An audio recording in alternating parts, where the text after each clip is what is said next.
Widi ini adalah sejarawan Banyuwangi, penulis buku Suluk Belambangan, lalu memiliki website ajisangkala.id, Mas Gio. ajisangkala.id.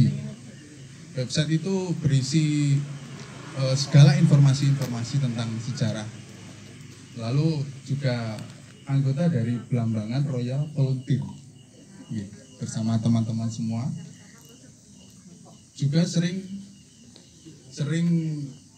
berpartisipasi dalam acara-acara nasional. Lalu yang narasumber kedua yaitu Mas Ali Farda. Mas Ali Farda ini sudah 4 tahun berjalan melakukan penelitian sejarah. Juga pernah menyabet juara 2 KTI Provinsi di Jember. Juga peserta Kongres Komunitas Kurator di 2018, Mas. Kongres Komunitas Sejarah. Lalu Kongres Pemuda Purbakala di 2020. Pembahasan malam ini bertajuk Atunggu Jarating Kaki.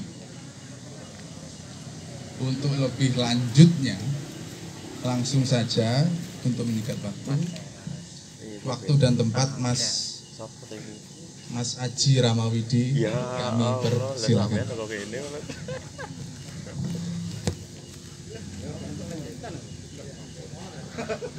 Mana ditutupi ya.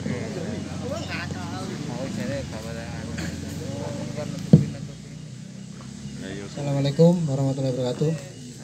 Selamat malam. Ya. Salam Indonesia. Karena tidak perlu kambing bilang petok-petok untuk mengucapkan salam kepada ayam.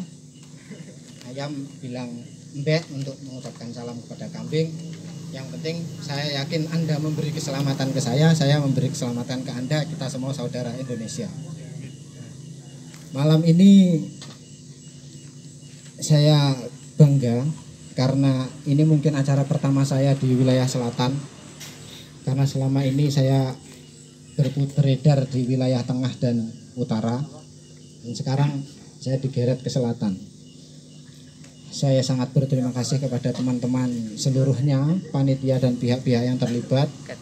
Saya sangat menghormati tuan rumah, juga pihak-pihak desa ataupun aparat pemerintah yang terlibat atau yang hadir. Semoga kita semuanya diberikan kesehatan dan keselamatan, terutama di era pandemi seperti ini, dan sejahtera semuanya, tidak kurang suatu apa di hari ini dan seterusnya, insya Allah. Teman-teman, malam ini saya dikabari bahwa acara ini diskusi. Jadi saya harap ngecapeknya saya nggak banyak-banyak, karena mungkin di sini ada yang jauh lebih tahu, sehingga nanti lebih diarahkan ke sharing aja. Dan saya berkepentingan juga untuk kalau nanti ada teman-teman yang sarkup biasanya ada ya, sarjana kuburan yang biasanya main ke makam sana makam sini.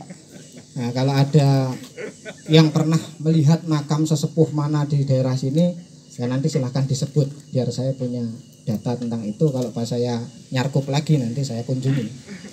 Karena di wilayah sini yang saya datangi cuma petilasan Mbah Pesanggerahan dan satu lagi di bukan yang berbau seperti itu, Tepeng Reges. Ya, yang lain belum saya tahu. Iya, yang lain belum saya tahu. Jadi nanti kalau ada teman-teman yang ingin menyampaikan tentang yang berbau dengan sarkup, monggo. Oke ya, ini langsung saya mulai. Saya terpaksa tidak membuka masker saja, selain untuk protokol kesehatan juga untuk protokol pribadi ya. Jadi diterima aja padanya. Gak ditampilkan dong. Ya yes. Oke. eh, karena bicarakan tentang desa sejarah dengan background saya tentang sejarah kerajaan, saya membatasi diri sendiri hanya era kerajaan saja sampai kira-kira 1800 atau sebelum itu. Karena setelah itu sudah era kolonial. Nanti biar disambung oleh Mas Alif dan yang lain kalau ada sumbang rasa, sumbang saran. Ya saya ucapkan terima kasih juga untuk Mas Sailaros ini. Karena kita ketemu 2015 di acara BTD dan sampai detik ini baru ketemu sekali lagi. Dan beliau adalah senior kita dalam hal sejarah. Sebelum BTD ada itu beliau sudah ada. Sudah aktif di sejarah sendiri lagi. Nah sekarang masih istiqomah, subhanallah, ini hebat sekali. Saya harus banyak belajar ini. Karena untuk menjadi konsisten itu angel. Di sini Jawa semua atau campur sukunya? Karena saya kalau ngomong biasanya kecampuran Jawa. Yang non Jawa nanti nggak paham dikira diskriminasi. Enggak ya, karena diskriminasi saja tanpa diskrimi lauk dan diskrimi sayur nggak enak. Harus lengkap. Oke, saya mulai. Desa wilayah Pesanggaran ada sesuatu yang membuat saya dan teman-teman di sini harusnya bangga karena dengan Kabupaten Banyuwangi secara literasi kita lebih tua di sini di Pesanggaran, lebih tua daripada Kabupaten Banyuwangi sekitar 200 tahun secara literasi. Tapi secara arkeologis jauh lebih tua lagi. Karena dalam ilmiah biasanya yang dianggap itu yang literasi. Jadi di sini 200 tahun sebelum Kabupaten Banyuwangi ada, pemukiman penduduk di wilayah sini sudah ada. Bisa dilacak di naskah Bujangga Manik. Jadi waktu itu sekitar tahun 1512-1513 Bujangga Manik perjalanan dari Sunda Pajajaran sana ke timur sampai bertapa di Alas Baluran, di Gunung Baluran 1 tahun di sana, kemudian menyeberang di Bali 1 tahun di Bali, kemudian pulang ke sini, pulang mau ke Jawa Barat lagi lewat sini. Di situ disebutkan dalam tulisan saya yang memegang. Nah, salah satu kata-katanya adalah saturun tina jong tutup diri aing ti parahu sacunduk ka Gunung Raung kalurah talaga wurung samungkur aing ti inya sacunduk aing ka baru etana lurah kategan sadiri aing ti inya ngalalar ka padang alun. Jadi ada kata baru. Baru itu, kata baru itu adalah sebuah desa yang berstatus Kategan, pusat peradaban pendidikan agama Buddha. Kategan baru, Katiagan baru atau Kategan baru. Nah baru itu yang kita lacak di Banyuwangi yang meninggalkan jejak peradaban kuno yang paling dekat dari sini. Namanya sekarang menjadi desa atau dusun atau desa itu? Desa Baru Rejo. Jadi jangan dipisah-pisah mana Siliragung, mana Pesanggaran. Nah, itu kan bentuk kecamatan baru aja. Asalnya sama Mas. Ya begitu ya. Jadi peradaban di Baru atau Baru Rejo itu, yang sekarang Baru Rejo itu sudah sangat tua. 1513 itu dilalui di sini sudah peradaban pemukiman agama Buddha. Baru Rejo. Terus lagi ada lagi yang lebih tua dari itu mungkin. Saya menemukannya di Babad Dalem dari Bali. Di Babad Dalem itu ada resi perjalanan dari Kediri menuju ke Bali. Salah satunya disebutkan tempat bernama Tepeng Reges. Siapa yang dari Pulau Merah ke utara, nah, kiri jalan masuk gang itu ada tempat Tepeng Reges. Ya, saya sama teman-teman beberapa 2 kali kalau nggak salah mampir ke sana. Jadi Tepeng Reges itu juga termasuk bentuk wujud bukti bahwa wilayah kita di sini ya teman-teman Pesanggaran yang tertua. Itu era kerajaan Kediri. Jauh lebih lama lagi daripada Bujangga Manik. Tapi literasinya lemah. Ya, hanya berawal dari cerita tutur yang kemudian ditulis di Bali sana. Ya, itu catatan saya yang pertama tentang pesanggaran. Sekarang Baru Rejo itu apa? Masuk silir atau masuk pesanggaran? Masuk silir. Ya karena baru ya, silir kan baru berapa tahun ini dipotong menjadi sendiri. Terus poin yang kedua, yang dapat tulisan, kalau ada berapa orang tuh yang dapat tulisan. Di situ saya menyebutkan tentang Syekh Among Raga tahun 1633. Syekh Among Raga itu dalam Serat Centini, ya Serat Centini itu disebutkan berjalan keliling Banyuwangi, melewati Banyuwangi dari pantai utara, pantai timur ke pantai selatan. Walaupun tidak disebut pesanggaran atau disebut baru atau disebut tepeng regesnya, tapi disebutkan melalui pantai selatan. Jadi setelah melewati Gerajakan ke barat, yang jelas melewati wilayah Pesanggaran, Sindaragung, Pesanggaran, terus ke barat. Itu ada terjemahan yang saya kutip. Jadi setelah melewati hutan Grojogan, yaitu Gerajakan, dan mendapat sebuah telaga kecil bernama Telaga Ingkilkan yang menjadi hulu Sungai Prawa yang terkenal. Sungai Prawa atau Sungai Purwo, sekarang Segoranaan, itu sebelah timurnya Gerajakan. Jadi nyebrang dari situ, terus kemudian ke timur lewati daerah sini, semakin ke barat, semakin ke barat, semakin ke barat. Itu. Nah sekarang poin yang ketiga ini yang agak saya senang poinnya. Jadi begini. Terus itu tadi bisa ditangkap ya. 2 poin pertama itu bisa ditangkap. Sekarang poin yang ketiga.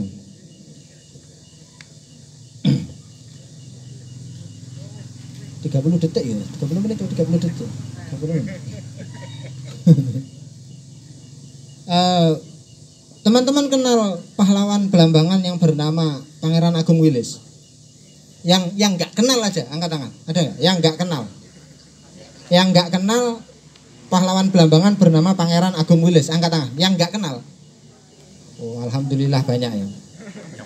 Iya, karena waktu itu kami mengajukan sebagai pahlawan nasional aja nggak jadi karena rakyatnya sendiri banyak yang tidak kenal.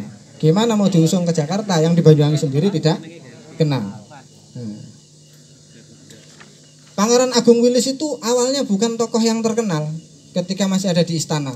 Baru setelah beliau pindah ke sini, bertapa di sini, membuka desa di sini, jadi orang terkenal. Saya kira Pesanggaran itu sudah wingit dari dulu ya.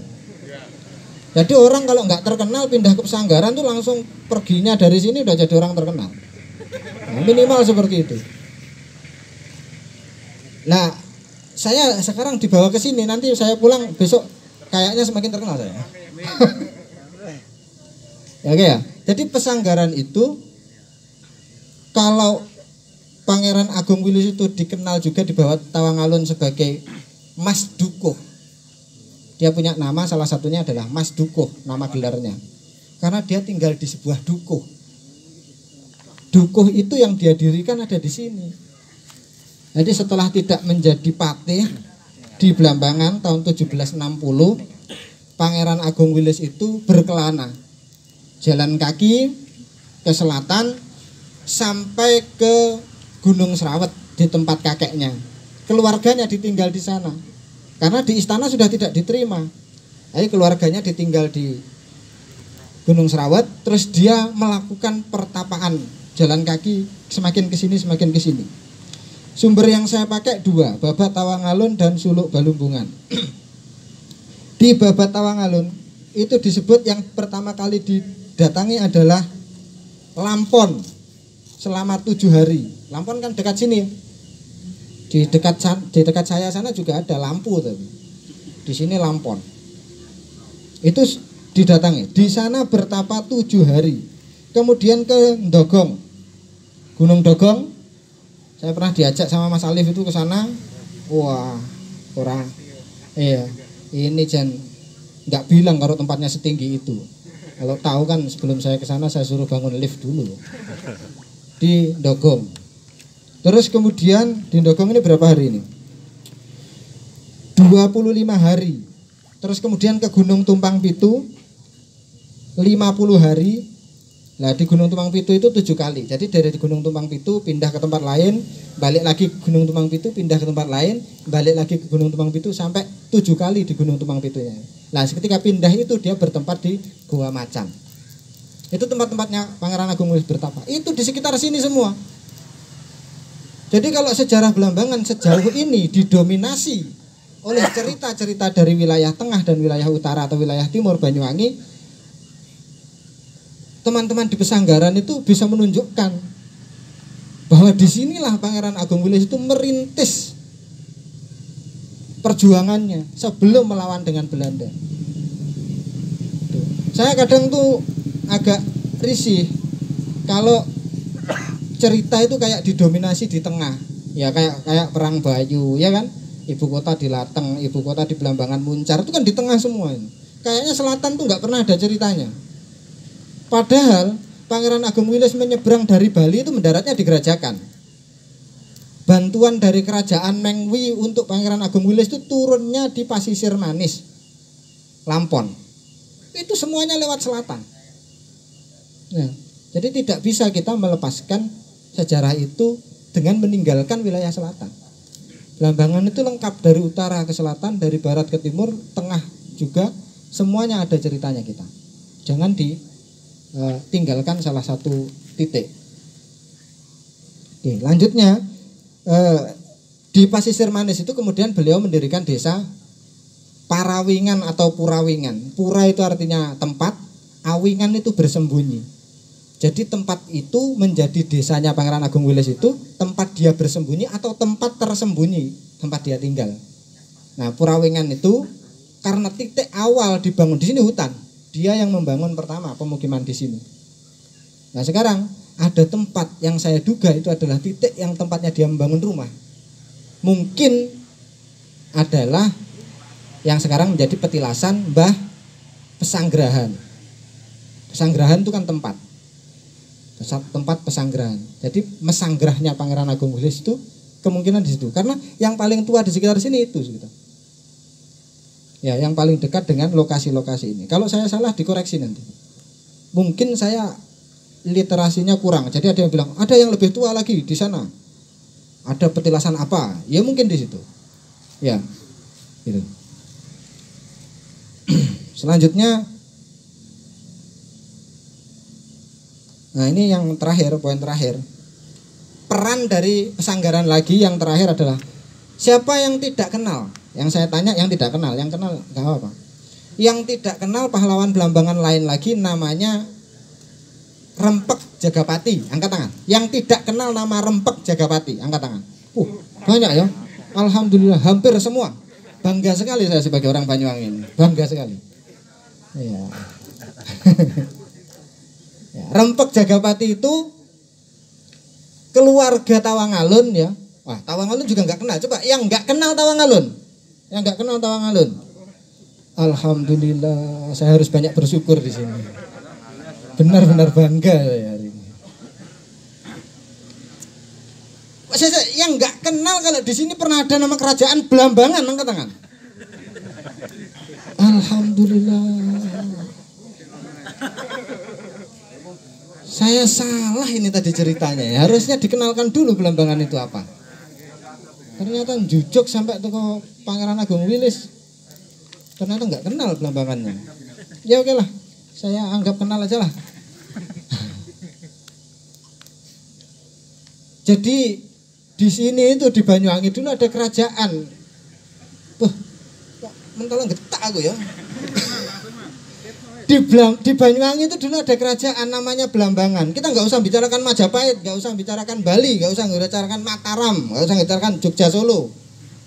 Ya, bukan tidak menghormati itu ya. Mereka punya tempat sendiri lah. Kita bicarakan tempat kita. Ya. Mereka punya tempat sendiri. Masa di Jogja sana dibicarakan tentang Mataram, di sini bicarakan Mataram juga. Terus yang bicarakan orang sini siapa? Kita bicarakan Belambangan saja. Di Banyuwangi itu. Wah ini ada Bu Titin. Bu, tengeri kemana Bu? Tengeri kemana Bu? Monggo Bu, tengeri kemana Bu? Ndang teng mriki. Ngriki. Saya terhina kalau sampai teng mriki. Ya. Ini perlu diperkenalkan apa tidak beliau ini? Perlu. Ngriki Bu. Niku kopine tiang-tiang kok nanti diombe jenengan. Ngriki. Beliau adalah ketua tim ahli cagar budaya Kabupaten Banyuwangi. Jadi kalau menemukan benda-benda peninggalan bersejarah itu jangan langsung dikilok nih. Harus ada laporan ke pihak-pihak yang mengurusi masalah itu. Nah, ini beliau. Kemarin saya lihat perusakan situs di suatu tempat, saya bilang ke beliau. Karena masyarakat kita masih kurang edukasi tentang itu. Jadi harus dilestarikan dan harus bagaimana itu koordinasinya dengan beliau. Ya, tapi maskernya nggak usah dibuka, biar penasaran. Saya tuh kemana-mana maskernya nggak dibuka, biar penasaran. Kalau nggak gitu, nggak ada yang main ke rumah saya. Jadi kalau pengen lihat saya ya ke rumah. Saya terbuka 24 jam. Rumahnya deh, saya enggak. Rumahnya terbuka 24 jam. Ya, saya lanjutkan. Saya tidak menggarami laut semoga ini ya. Karena apalah artinya debu kalau ada sebongkah tanah dan pasir. Saya kan cuma debu di hadapan. Oke. Di wilayah kita Banyuwangi itu dulu kerajaannya namanya Blambangan. Jadi yang belum kenal monggo kenalan. Ya Allah. Blambangan ya. Awal mula dibentuk 1478, berakhirnya 1777. Kenapa saya pakai 77? Karena H.J. de Graaf dari Belanda menulisnya itu. Ada penulis lain yang menyebut sebelum itu, silahkan, saya ikut de Graaf saja. Dia lebih otentik. Ya. Saya dapat kiriman buku dari Belanda itu berbahasa Belanda kuandel. Insya Allah se-Banyuwangi yang punya cuma saya. Bisa bacanya Mas? Enggak lah. Masa saya bisa? Ya. Bisa lah. Masa saya enggak? Mengartikan. Kalau membaca aja kan bisa, mengartikannya itu. Jadi beliau H.J. de Graaf itu mengatakan berakhirnya Blambangan itu 1777. Itu yang saya pakai pijakannya. Nah, kita ini di sini ada sejarahnya Blambangan itu. Salah satu raja terbesar di Blambangan itu kan raja terbesarnya ada 3. Yang pertama Menak Pentor, yang kedua Menak Lumpat, yang ketiga Tawangalun. Nah, Tawangalun ini punya cucu buyut namanya Rempek Jogopati. Sekarang kenal ya? Alhamdulillah kalau kenal. Daripada ngecepet gak kenal ternyata kan lucu. Sekarang Rempek Jogopati itu memimpin perang namanya Perang Bayu. Yang gak tahu belas Perang Bayu yang gak pernah dengar. Angkat tangan. Alhamdulillah. Bangga sekali malam ini. Ya. Jadi di Banyuwangi itu pernah terjadi perang besar yang setara dengan perang Banda dan perang Aceh, namanya perang Bayu. Lebih besar daripada perang Diponegoro sebenarnya. Belanda sampai mengorbankan hartanya untuk membiayai perang di sini senilai 8 ton emas. Nah, bukan 8 gram. 8 ton emas. Lah itu kalau dijadikan kalung, cincin dan gelang sampean bungkuk. Melaku itu nggak bisa melaku, saking besarnya. 8 ton emas untuk membiayai perang Bayu. Salah satu pemimpin perang Bayu, anak buahnya Pangeran Rempek Jagapati itu namanya Ki Gajah Ngulingan atau Gajah Anguli di catatan Bali. Beliau pemimpin desa Jajar. Oke, desa Jajar. Desa Jajar itu ketika dilacak, menurut pendapat saya sekarang, itu ada di sekitar kemungkinan kayak gini. Di Jember itu dulu zaman Blambangan ada namanya Desa Petut. Sekarang Desa Petut itu nggak ada. Yang tersisa di sana adalah Gunung Petut. Jadi desa itu kira-kira di sekitar Gunung Petut. Jadi nama gunungnya masih ada. Dari apa saya menyamakan ini? Karena di sana juga pernah ada desa namanya Sabrang. Ternyata ada Gunung Sabrang di situ. Jadi ada Gunung Sabrang, di sekitarnya, di bawahnya itu ada desa namanya Desa Sabrang. Nah, di sini di Banyuwangi ada desa namanya Jajar. Itu dilacak nggak ada Jajar semua. Pernah dengar desa Jajar di Banyuwangi?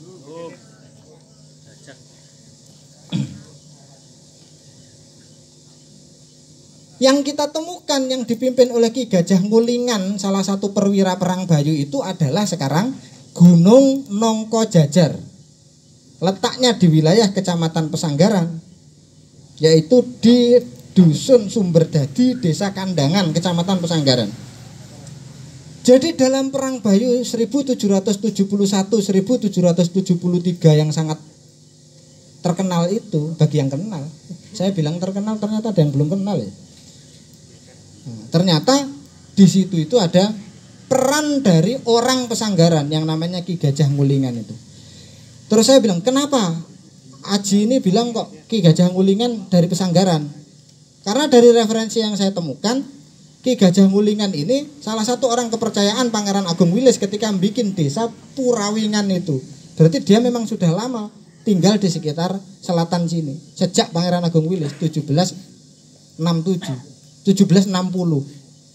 Jadi ketika 1770, 1771, 72, 73 itu terlibat, masuk akal beliau dari sekitar sini. Ya, nyambung ya. Tuh, jadi yang saya sampaikan, oh saya kurang satu ternyata. Ada ketika perang Bayu terakhir dipimpin oleh Ki Kebonda atau Bopo Endo, atau dalam catatan Belanda disebut Endo gitu aja. Bayu sana dikuasai oleh Belanda 12 Oktober 1772 itu Ki Kebonda dan beberapa temannya mengungsinya ke selatan sampai ke suatu tempat yang disebut dengan ke hutan Gendong. Gendong apa Gendong ini? Nah, itu pokoknya gitulah ya. Letaknya dalam Babat Tawangalun disebut di sekitar Tumpang Pitu. Nah kalau kita lihat di peta sekarang Gunung Gendong itu ada di Taman Nasional Meru Betiri di Dusun Sumberjambe, Desa Sarongan, Kecamatan Pesanggaran. Jadi pengungsian dari Bayu sana, Songgon, kalah di sana, bentengnya sudah dikuasai Belanda 12 Oktober 1772. Mereka lari ke selatan dan membuat desa-desa baru untuk pengungsian. Desa-desa itu disebutkan dalam Babat Tawangalun dan sumber Belanda. Satu, ada namanya Desa Pucang atau Gendong Pucang.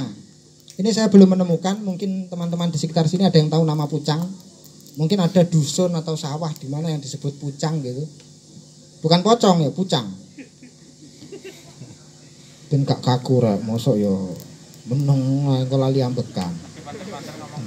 Yang kedua adalah Kembiritan, Gendong Kembiritan. Ini Kembiritan wilayah Genteng. Syaratnya yang saya sebutkan desa ini harus di selatan Bayu karena disebutkan Babat Tawangalun larinya ke selatan. Jadi kalau ada Kembiritan di utaranya Bayu nggak usah disebut itu. Sudah jelas bukan. Kalau ada lokasi Kembiritan di timur Bayu ya bukan, nggak usah disebut itu. Harus di selatan. Rutenya ke selatan. Terus yang ketiga ada Waru Dusun. Nah, kata Waru ini W itu toponimnya secara bahasa mirip-mirip dengan B, lawang, labeng bahasa Madura. Batu, watu bahasa Jawa. Jadi B sama W itu toponimnya mirip. Maka Waru itu sama dengan Baru yang tadi kita bahas yang pertama tadi. Jadi ada Waru Dusun adalah dusun baru yang tadi Baru apa? Baru Rejo di Silir Agung. Terus kemudian ada Kali Agung, ada Gendong Kali Agung. Nah, nanti teman-teman protes kan Kali Gong ada di Rogo Jambi, Blimbing Sari apa Rogo Jambi? Blimbing Sari. Ya, Kali Gong kan ada. Yang dimaksud dalam Babat Tawangalun larinya ke selatan bukan ke timur. Tidak masuk akal kalau Kali Gongnya yang di Rogo Jambi. Kenapa? Karena markasnya Belanda ada di Lateng, Rogo Jambi dan di Banyualit, Blimbing Sari. Kok bikin desa persembunyian di sana? Apa gak mengantar kepala ya? Ketemu Belanda patroli di pinggir jalan, mau kemana? Ngungsi. Ya, jadi larinya ke selatan. Tempatnya Kali Agung. Nah, nanti kita menemukan teman-teman di sini, lihat dusun dan desa di wilayah sini banyak agungnya enggak? Apalagi? Oh, apa saja coba? Silir agung, selo agung, ringin agung, bulu agung, sumber agung, kali agung, nah rejo agung dan lain sebagainya. Ya, jadi itu jejaknya Agung Wilis itu di situ. Banyak agung di wilayah sini. Terus ada gendong peteng nomor 5, gendong peteng. Nah, peteng ini saya lihat di arsip Andri nomor 7 di itu arsip Belanda itu ada 2 tempat yang bernama Peteng, yaitu Desa Petang dan Desa Petang Gunung. Dua-duanya masuk Kementerian Taman Angon, sekarang Taman Agung Celuring. Nah, itu di selatan Bayu juga. Dan yang terakhir adalah hutan gendong itu sendiri. Ya, di Babat Tawangalun disebutkan di sekitar Gunung Tumpang Pitu. Berarti tidak jauh dari wilayah Pesanggaran ini. Dan sekarang Gunung Gendong itu ada di Taman Nasional Meru Betiri, di Dusun Sumber Jambe, Desa Sarongan, Kecamatan Pesanggaran Banyuwangi. Nah, itu yang saya sampaikan ya, dari awal sampai akhir semua potensi sejarah yang ada di wilayah Kecamatan Pesanggaran dan Siliragung. Nah, itu ada yang saya sebutkan tadi. Nah, sekarang gini, ketika Mas Alit jadi Bupati Banyuwangi, Kabupaten Banyuwangi dari utara sampai selatan ini kecamatannya cuma 3. Yang utara itu Kecamatan Ketapang Bincak Pakem, pusatnya ada di Pakem, benteng Belandanya di sana. Yang tengah namanya Kecamatan Ulu Pangpang, pusatnya ada di Lupangpang Muncar, sekarang TPI Pelelangan Ikan. Dan yang selatan adalah Kementerian atau Distrik Gerajakan, pusatnya di Gerajakan sana. Jadi semua daerah di selatan ini pusatnya di Gerajakan sana. Catatan Belanda mengatakan, setelah Perang Bayu, Letnan Hendrik membinasakan seluruh penduduk di pantai selatan dari Alas Purwo sampai Taman Nasional Meru Betiri itu. Yang sebelumnya padat, gitu disebut dalam catatan Belanda. Yang sebelumnya padat hingga tinggal 1 orang saja tersisa. Siapa itu? Ya jelas lah, itu masa musuhnya Belanda, ya kan? Yang tersisa itu biasanya kan kalau enggak saudaranya Belanda ya ponakane Belanda. Ya. Di wilayah selatan ini lenyap orang Belambangan, habis. Maka kemudian datanglah nenek moyang kita, pendatang-pendatang baru itu bermukim di sini, bertahun-tahun, beranak pinak, berasimilasi keturunannya dengan orang asli, jadilah generasi Anda semua, kita semua. Jadi tidak bisa mengklaim saya murni, nggak ada, yang murni itu nggak ada. Di penelitiannya Pak Margana, di wilayah Macan Putih, penduduk yang paling tua sekalipun waktu itu, 2012 kalau nggak salah, atau 2007, ternyata juga keturunan salah satunya atau bapaknya atau ibunya adalah pendatang. Jadi tidak bisa mengatakan